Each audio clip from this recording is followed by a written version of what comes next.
যাদের ঋণ খেলাপির পরিমাণ 26,000 কোটি টাকা। ব্যাংকে সাধারণ মানুষ টাকা রাখে, তার টাকা ফেরত দিতে পারছে না। এই ঋণ খেলাপিদের আবার যারা পুনর্বাসন করছে, জনগণের টাকা যে আবার দুর্নীতি আর লুটপাট করে তারা এক স্বর্গরাজ্য পরিণত করবে, তা বুঝতে আমাদের আর বাকি নাই। এজন্য আমাদের জেগে উঠতে হবে আমাদের অধিকারের জন্য। সাতক্ষীরার জনপদ মাজলুম, নির্যাতিত, নিষ্পেষিত এই জনপদ আওয়ামী ফ্যাসিবাদের আমলে আমাদেরকে দমিত করা হয়েছে, কর্মসংস্থান সৃষ্টি করা হয় নাই।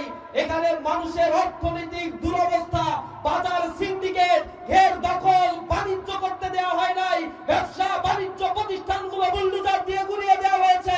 আমাদের ঘর বাড়িতে, আমাদের আবাসনগুলোকে থাকতে দেওয়া হয় নাই। শত শত লক্ষ লক্ষ ভাইদেরকে নির্বাসিত জীবন যাপন করতে হয়েছে।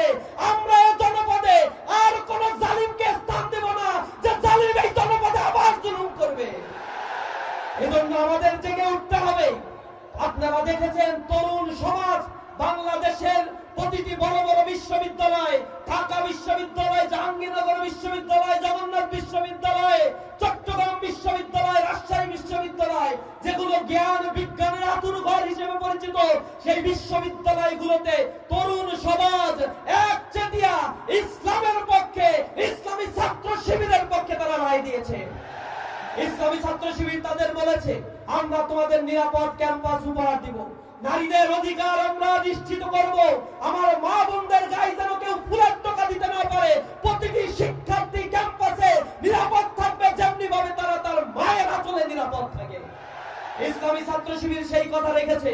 প্রতিটি ক্যাম্পাসে যা বরাদ্দ আমাদের দেওয়া হয় নাই, 4 চাইতে 5 গুণ বেশি কাজ আমরা করেছি।